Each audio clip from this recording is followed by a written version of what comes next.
In today's video, I'm going to teach you how to pick and connect to the best NordVPN server.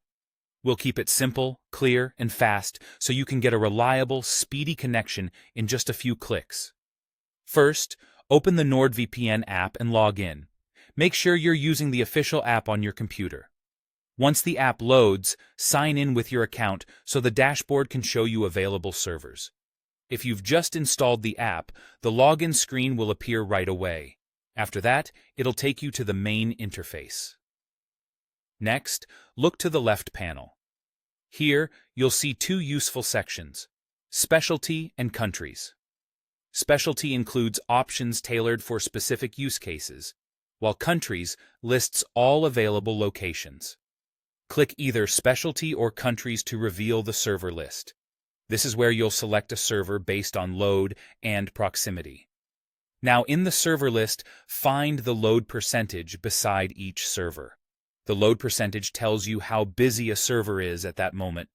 Lower numbers mean fewer users on that server, which typically translates to better speeds and more consistent performance.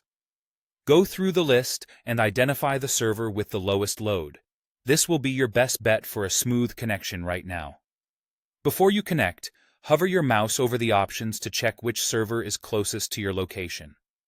NordVPN often shows additional details when you hover, and knowing the closest server can help you understand potential latency.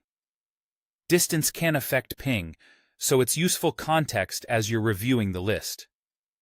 For today's setup, we're prioritizing the server with the lowest load, but keeping an eye on proximity is still helpful.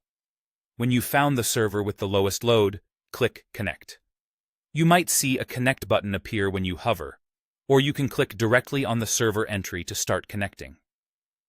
The app will begin to establish a secure tunnel.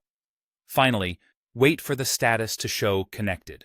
You'll see the status indicator change from connecting to connected, and the interface may highlight the server you're using. Give it a moment. This handshake can take a few seconds depending on your network. Once it says connected, you're all set and protected through that server. That's it. You opened the app and logged in, navigated to the left panel, checked the server list, reviewed load and proximity, clicked Connect on the lowest load server, and waited for the status to confirm the connection. Repeat this process anytime you want the fastest, most reliable server available.